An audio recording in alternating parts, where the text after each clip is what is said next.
নমস্কার। আজকে আমি একটা খেলা নিয়ে আলোচনা করব। সেটা হলো ক্যারোকান ডিফেন্স। এবার ক্যারোকান ডিফেন্স আপনারা যারা কম্পিটিশন খেলেন তাদের ম্যাক্সিমাম লোকই জানেন ক্যারোকান ডিফেন্সটা কিভাবে খেলা হয়। এবার বিষয়টা আলোচ্য বিষয় ছিল যে আমরা যে দাবাটা খেলি, খেলার মধ্যে মোটামুটি যা অ্যাকুয়েন্সি হয় সেটা মোটামুটি 65, 70, 72 অ্যাকুয়েন্সি।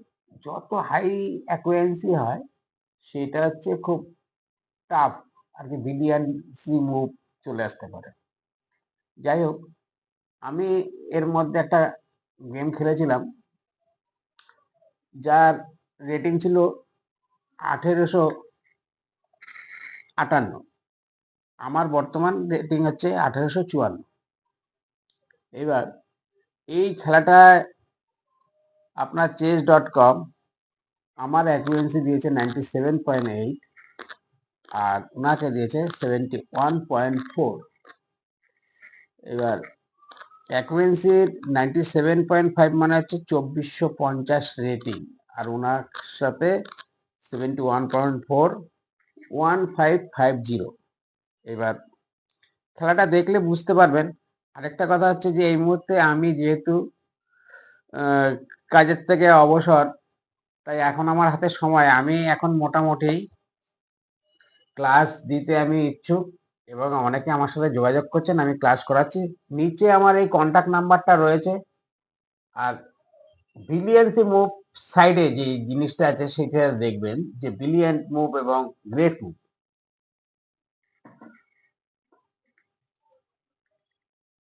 নিচে আমার কন্ট্যাক্ট নাম্বারটা আছে, সেটা দেখবেন। খেলাটা শুরুতে আসি।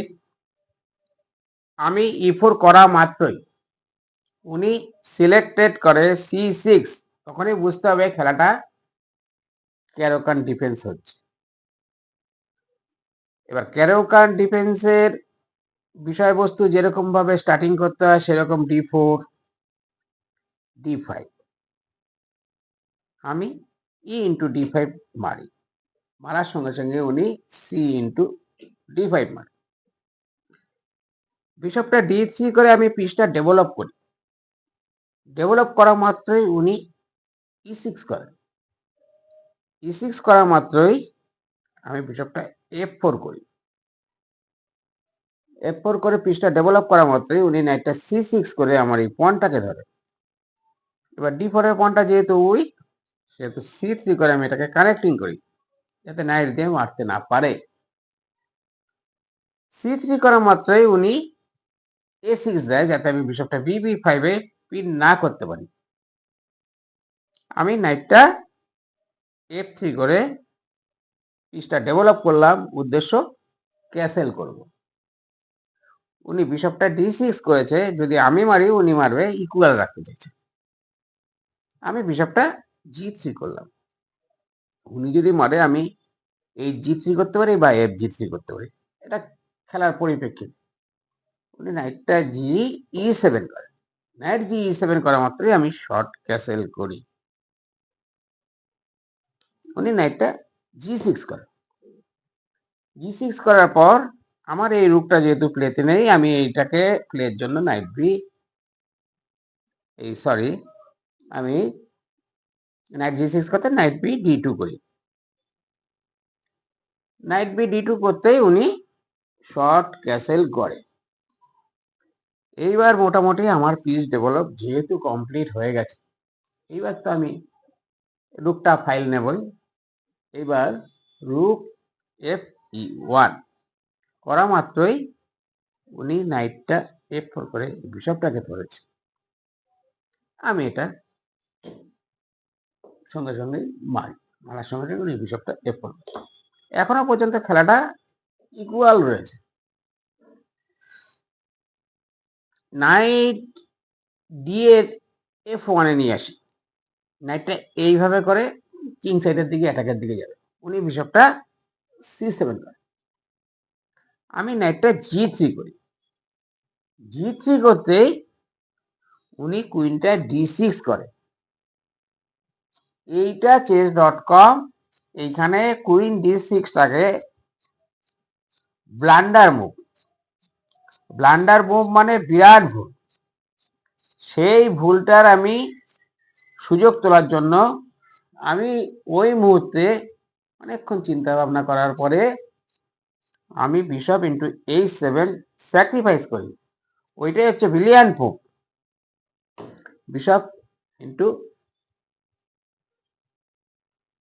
h7। এটা হচ্ছে excellent move, double excellent move. এই যে দেখুন আরেকবার করে আমি দেখাচ্ছি, এখানটার মধ্যে double excellent move bishop h7। এবার কিং অ্যাকসেপ্ট করেছে, মেরেছে, কিং ইন্টু h7।